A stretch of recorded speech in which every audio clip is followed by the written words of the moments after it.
રામ રામ સીતારામ જય શ્રી કૃષ્ણ જય માતાજી જય ગોપાલ જય ઠાકરધણી જય જલારામ જય જિનેન્દ્ર જય સ્વામિનારાયણ મહાદેવ હર હર હર મહાદેવ. કેમ છો? મોજમાં?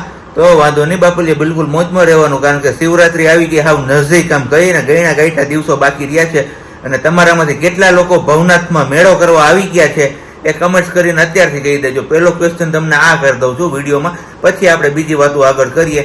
કારણ કે આ વખતે અને ગયા વર્ષે આપણે પ્રજ્ઞા પ્રેગ્નેન્ટ હતી એટલે નહોતા જઈ શક્યા, આ વર્ષે આપણે પોપટ પાડ્યો છે એટલે આપણે નહીં જઈ શકીએ. એટલે મને લાગે છે કે મહાદેવની 2 વર્ષથી ઈચ્છા નથી કે મેળામાં તમે આવો અને મજા માણો, પણ કઈ નહીં, જેવી મહાદેવની ઈચ્છા. ગુડ મોર્નિંગ, જય શ્રી કૃષ્ણ. ગુડ મોર્નિંગ ને જય શ્રી કૃષ્ણ. કદાચ પોપટ ન પાડ્યો હોત તો પણ આપણે મેડમ જાત નહીં તો હું એકલો જ કદાચ જઈ આવત, એકાદો ચક્કર મારત તમે જઈ આવો એકાદી ચક્કર મારી ને આ લોકો સાથે વિડીયો શેર કરત. કારણ કે ઘણા બધા લોકો એવા છે આપણામાં વિડીયોઝમાં જોવા વાળા કે જે બહારની કન્ટ્રીમાં રહીએ છે અને એ લોકો ભવનાથને બહુ મિસ કરે છે. ઓકે, કઈ વાંધો નહીં, પણ ફરી ક્યારેક જશું. બાકી ગુડ મોર્નિંગ ને જય શ્રી કૃષ્ણ. કેમ છો? મજામાં? આવી જાઓ, ચા પાણીનો નાસ્તો કરો. હાનની દાબેલીનો નાસ્તો થાય છે અત્યારે. કારણ કે ખબર જ હતી કે આજે આપણે જવાનું છે સિયા બેબીના ફોટો શૂટ માટે, એટલે સવારના પોરમાં કઈ નાસ્તાનું કે એવું કઈ ઠેકાણું રહે નહીં બહુ, એટલે કે સાંજે વધારે કરી લઉં હું દાબેલી, એટલે કે સવારે મારા નાસ્તામાં ચાલે. તો જી હા, સિયા બેબીના 7 મંથ પૂરા થઈ ગયા છે. તો હેપી 7 મંથ બર્થડે મારો દીકરા. હે 7 મંથ ઉપર થી હજી પૂરા નથી થયા, પણ વિડિયો મળશે ત્યાં સુધી મેં એકાદીમાં થઈ જશે એવું થશે. અને એ પૂરા નથી થયા ને એ પહેલા તો કેટલા ટાઈમ પહેલા કોમેન્ટ આવી હતી કે સિયા બેબી પલટતી નથી ને તો તમે કે હોસ્પિટલે જાઓ ને ડોક્ટરને બતાવી જો હોય કે 8મા મહિનામાં તો દરેક બાળક પલટવું જ જોઈએ. પણ હજી ત્યારે 6 મહિના પૂરા થયા હતા. લ્યો ને 6 મહિનાના 8-10 થી ગયા હતા 7મા મહિનાના. તો હજી નાની હતી અને હવે ઓટોમેટિક પલટે છે, પણ એટલી બધી ગુલાટીઓ નથી. અત્યારે ખબર છે મારી મમ્મી એકલી છે. નહીં ને હું પાછી ક્યાંક દડી બળી જઈશ, ક્યાંક આડા હોડીને લાગી બાકી જશે પાપાની જેમ, તો પછી કે મમ્મી એકનું તો કરે છે તો બીજાનું કેમ કરશે, એટલી મારી દીકરી સમજુ છે. હા તો કઈ નહીં, સારું હાલો તો ફટાફટથી આપણે પેલા ચા પાણી ને બધું પી લઈએ. અને ગઈકાલે આપણે બ્લેક ટી શર્ટ પહેર્યું તો આજે બ્લેક, એટલે એવું નથી કે હું નાહ્યો નથી, નાહ્યો છું, પણ ટી શર્ટ 2 બ્લેક છે એટલે વારાફરતી ઉપરા ઉપર પહેરવામાં વારો આવી ગયો. કારણ કે આપણે આજે બર્થડે નહીં સોરી એમાં એનિવર્સરી ગિફ્ટમાં આવ્યું હતું, એના ઉપર મેચિંગમાં બ્લેક જ થાય છે એટલે આપણે બ્લેક પહેર્યું છે. તો ચલો ફટાફટથી આપણે ચા પાણી નાસ્તો ને બધું કરી લઈએ. ત્યાં સુધીમાં તમે લોકો વિડીયોને લાઈક ન કરી તો લાઈક કરજો, ચેનલ ઉપર નવા હોય તો ચેનલને સબસ્ક્રાઇબ કરજો, ને સાથે સાથે બેલ આઇકન પ્રેસ કરવાનું પણ ના ભૂલતા. 10:30 નો સમય થયો છે અને અમે બેનબાને લઈને નીકળી ગયા છીએ હવે ફોટો શૂટ કરાવવા માટે. કેમ બેનબા? ડ્રાઈવર ન હોય, ગાડી તો હોય પણ ડ્રાઈવર ન હોય તો આપણે કેમ કરવાનું? ડ્રાઈવર આવે ને પછી આપણે જઈએ એવું થાય. આપણો ડ્રાઈવર છે એ ભાંગલો એટલો થઈ ગયો છે કાશિયા, બિચારા ખાટલામાં પડ્યા છે અમારા ડ્રાઈવર માં. વાંધો નહીં, તોય હાલશે. કેવો ધીમે ધીમે ફોટો શૂટ કરાવી આવી એટલે બસ ડ્રાઈવર થોડોક શીખાવશે એટલે નહીં વાંધો. હવે આઈ કે રહી છે ગાડી આપણી ધીમે ધીમે જેતપુર પગાડી ટકક તો ઘણું છે એને સિયા. બસ તો આવું કઈક છે આપણું કામકાજ. અત્યારે જઈએ છીએ અને આપણે બાયપાસ જ, એટલે કે જે બારોબારનો રોડ છે, ખલીપુર ચોકડી વાળો, ત્યાંથી સીધું આપણે જેતપુર વાળો જે બાયપાસ ચડે છે એ જ બાયપાસ ચડી જઈએ. કારણ કે સિટીમાં જઈને ટ્રાફિકમાં ખોટા હેરાન થવું એના કરતાં આ થોડુંક દૂર પડે પણ શાંતિવાળો રસ્તો ને ઝડપથી પહોંચાઈ જશે આપણાથી. કારણ કે આપણે ઓલરેડી ત્યાં 11:30 નો ટાઈમ ફિક્સ કરેલો છે ને કેટલા અત્યારે 11:15, એટલે કે 11 થોડીક જ વાર છે આમ જોઈએ તો. આ ઘડિયાળમાં ગાડીમાં જે છે ને એમાં 11:15 જેવો સમય થઈ ગયો. અડધી કલાકમાં આપણે ત્યાં પહોંચવાનું છે, પણ નહીં વાંધો, હવે આરામથી આપણે પહોંચી જઈશું. 11 થઈ ગયા. ગાડીની ઘડિયાળમાં 11 થઈ ગયા. જેતપુર તો ફૂગી ગયા છીએ આપણે મહા મુસીબતે. ને અમારા અહીંયા બેનબા જેતપુર પહોંચીને શું થાય છે એને ખબર નથી પડતી. કારણ કે ફોટો અમને શોખ છે એમનો, કીધું પાડીએ આપણે બેનબાને. હા, ફોટો મિસ નથી કરવો. શિયા અમારી રહી નહીં ચાલુ થઈ ગઈ હતા, એન પપ્પાની આવી હાલત થાય તોય બિચારા કે હું આવું હાલે. આવું છે, જોઈએ છે હવે ફોટો પાડવા દે છે કે નહીં, એ તો આગળ તમને લોકોને ખ્યાલ આવી જ જશે. હવે સીધા મળીએ છીએ આપણે સ્ટુડિયોમાં જઈને.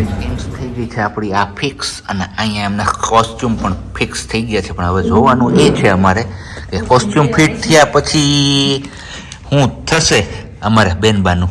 કેમ કોસ્ચ્યુમ પહેર્યા પછી શું હાલત થશે એ જ વાંધો છે. હવે જોવે છે જોવું છે હાચું. કાંઈ નહીં વાંધો આવે, પાડવા દેશે. એ સમજે છે એમ તો એટલું. એમને જે વાગવાથી સ્માઈલ આવે છે એ આપણે હાઈરે લાવ્યા છીએ આજે. વાગવાથી એટલે વગાડવાથી, વાગવાથી નહીં. વગાડવાથી. હા ચલો, પહેલો ફોટોશૂટ અમારું રેડી, મસ્ત મજાનું, જોરદાર, કઈ ઘટે નહીં. સિયાબેન નું સેકન્ડ સેટઅપ, એટલે કે બીજી થીમ્સ નું સેટઅપ થઈ ગયું છે ને ફોટોસ પાડે છે. હવે જોઈએ છે આ સેટઅપમાં તો શું થાય છે, કારણ કે પેલા સેટઅપમાં તો મહા મુસીબતે અમારે એમની સ્માઇલ આવી હતી અને મહા મુસીબતે માન એક ફોટો પડ્યો છે ને અહીંયા હવે જોઈએ છીએ આમાં શું રહે છે રિઝલ્ટ આપણું. આજે ફર્સ્ટ ટાઈમ આપણે આટલા વહેલા છૂટા થયા છીએ ફોટો શૂટ કરવામાંથી, કારણ કે આજે કુદરતી બસ અમારા સિયાબેન ને છે ને જેમ રાખું ને એમ રાખતા હતા, રાખતા હતા જેટલા કોસ્ચ્યુમમાં સ્માઈલ કરાવતા હતા ને બધા કોસ્ચ્યુમમાં એમણે સ્માઈલ આપી હતી, જોરદાર સ્માઈલ આપી હતી, એટલે કઈ વાંધો નથી. અને એ જો કે આપવાની નહોતી, પણ પેલો ફોટો થતો હતો ને ત્યારે એમના મોટા નાનું નો ફોન આવી ગયો ને પછી એમને કીધું ને મારા સિયાબેન પાછા મલકાઈ ગયા, ગાલો નાનું એ કીધું છે ફોટો પાડવા દેવાનો છે, એટલે પડી ગયો ને વયું ગયું દિલીપ ઘૂઘરા. આવી ગયા છીએ આપણે અહીંયા દિલીપભાઈ ઘૂઘરા વાળા ને ત્યાં ઘૂઘરા પાર્સલ કરવા માટે. બસ આપણું કામ અંદર પાર્સલ નું થાય જ છે. ઘૂઘરા ખાઈને આપણે નીકળ્યા ને અહીંયા દેખાઈ ગયા આપણે પેલા બેઠા ઘાટના જે જામફળ આવે છે ને એ, તો કીધું ચલો હવે જામફળ પણ લઈ જ લઈએ, એટલે જોશીપુરાની માર્કેટમાં આપણે ક્યાં આટો મારવા જવું નહીં, પાકા જ છે. અમારે લગન વાળા માણસો આવ્યા જો અહીંયા, ઝરમર દેખાય છે, દેખાય નહીં ને એટલે જ ને અંધારું હોય એટલે ઝરમર. હું એમાં ઓલું જગમગાટી વાળા કપડા પહેર્યા હતા ને એને, એટલે બીજું કઈ વાંધો નથી અમારે એને. મોજે મોજ ને રોજે રોજ કરી છે. કેટલા ટાણા ભેગું ખાધું એ તો કયું મને તમે?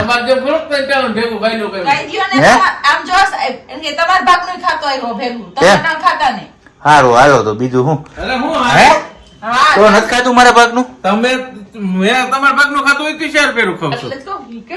એટલે મારે તો ઘરે પૈડા ખાવા જોઈએ ભાઈ. કાઈ નો જોઈ ઘરે પૈડા કઈ હાલવું નહીં છે નું પછી નહીં. એટલે જ કહું છું આખા દીમાં એકવાર ખાવું હોય તો હરખાઈ ખાવું તો ખરો ને. કાઈ એકવાર નહીં, ચાર ફેર હું જોઉં છું ખાવ મમરા ખાવ ચાર ફેરી. હાલો બોલાવી દો. ચાર ફેરી મમરા ખાવ છું, એક ફેરી રોટલા ખાવ છું. હા ને ખબર જ છે. અને કાલથી હું તમને બધાને વિડીયો બતાવીશ, ચાર ફેર મમરા કઈ ખાઈ નહીં, તમે બની જો. સિયા તું મારી બાજુ ને દીકરા તો એવું છે. અને હું ગયો તમે હાઈ જે રોટલા ભાવે છે કોઈ દી આપણા ઉપર નહીં હો, આપણે જ હોય ક્યાં એવું મેં કીધું? તમે એમ કહેશો કે આપણા ઉપર નહીં, મારી ઉપર તમારા ઉપર ન હોય, ઘરમાં બીજું કોઈ હોય. ને તમારે એને સારું સારું કઈ બનાવી દેવાનું જ નથી. ભલે લિસ્ટ કરી નાખું, એક દી પાલકની ભાજી. કાઈ નહીં, મારે હે ને હવે હે ને કાલ સવારે ઉઠીને કામ શું કરવું ખબર છે? આ સોમ મંગળ બુધ ગુરુ શુક્ર શનિ ને રવિ 7 દી છે ને, 7 દી ના 14 શાક નક્કી કરીને કહી દેવા, સવારે બપોરે સવારે હું બપોરે ને સાંજે, બરોબર ને? તમે જ કહેતા હું એક ટાણો કહો હાઈ છે ક્યાં આવ્યું? લે હવે એવું વાત થઈ તો પછી મારે એમ જ કરવું પડે ને આમાં. તમારે ખાવું સારું. હા શાકમાં પંજાબી કઈ શાક નહીં આવે, દમ આલુ નહીં આવે, એવું બધું ભૂલી જાજો. ગાંઠિયા એટલે ભાઈ શાક એટલે શાક, પાલક ને તાંજરિયો ને એવું બધું. હાંજના શાકમાં બધાય વાયડા નો લાગે ને આમ પેટમાં પચી જાય ને વાયુ નો કરે ને એવા શાક આવે. ગલકા, તુરિયા, દૂધી, પાલક, મેથી અને તાંજરિયો. જો આ જેટલા પણ શાક ના નામ લીધા ને, ગલકા, તુરિયા, દૂધી, એનાથી ગેસ થાય. પાલક, તાંજરિયો ને મેથી ની ભાજી, એમાં ક્ષાર નું પ્રમાણ હોય એટલે પથરી થાય, એટલે કેન્સર. પનીર નું ખાવ એમાં કઈ ન હોય. હા એ હાચો માલ કેવાય.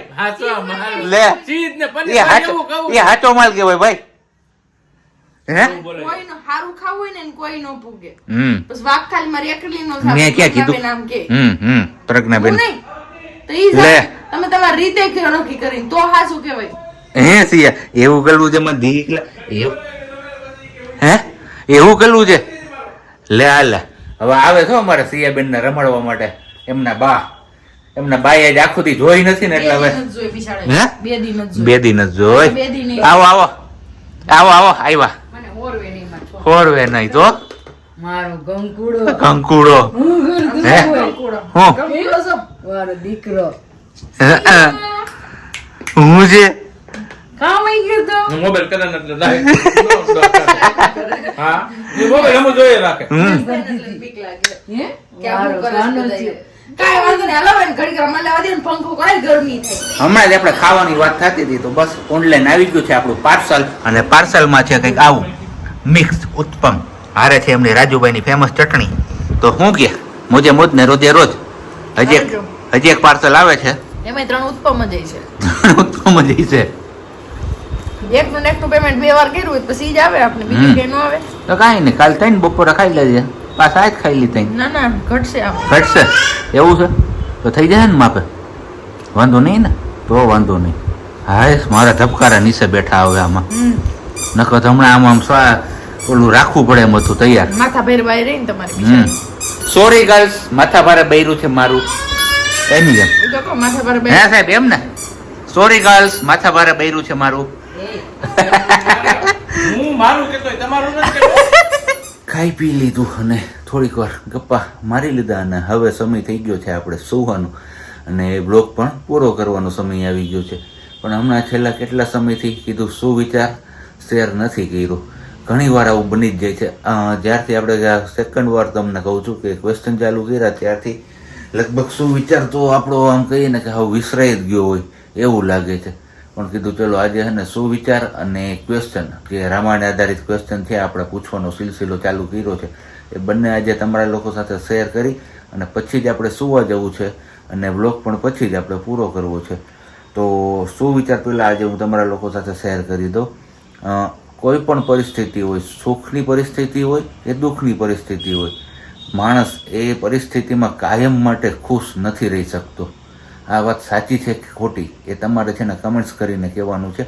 આમ કહીએ તો શું વિચાર છે, પણ આમ કહીએ તો એક સમજવા જેવી વાત પણ છે. અને આ બાબતે હું તમારા લોકોનો અભિપ્રાય, એટલે કે જે તમે સજેશન કરશો, મીન્સ કે તમારો શું મંતવ્ય થાય છે આ વાત ઉપર, એ ચોક્કસથી રાહ જોઈશ કમેન્ટ્સમાં કોણ કોણ આપે છે. અને હવે સમય છે આપણા ક્વેશ્ચન કરવાનો. તો ક્વેશ્ચન એવો છે કે રામાયણમાં જે આપણે રાવણ હતો, એ રાવણ પાસે એક ઉડતો રથ હતો, તો એ રથનું નામ શું છે એ તમારે કમેન્ટ્સ કરીને કહેવાનું છે. ચલો જે કોને કોને આવડે છે એ લોકો ફટાફટથી નીચે કમેન્ટ્સ બોક્સમાં ચોક્કસથી કમેન્ટ કરશે એવી આશા રાખું છું. અને આ સાથે જ આપણે આજનો વિડીયો અહીંયા પૂરો કરીએ છીએ. મળીશું આપણે આવતીકાલે નવા બ્લોગ સાથે. ત્યાં સુધી બધાને બાય, ગુડ નાઇટ, જય શ્રી કૃષ્ણ. શાંતિથી રહેજો અને શાંતિથી રહેવા દેજો.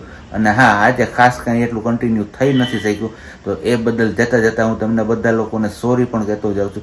કારણ કે ઘણા બધા લોકો એવું ઈચ્છતા હોય છે કે તમારો બ્લોગ મોટો હોય તો બહુ મજા આવે છે જોવાની.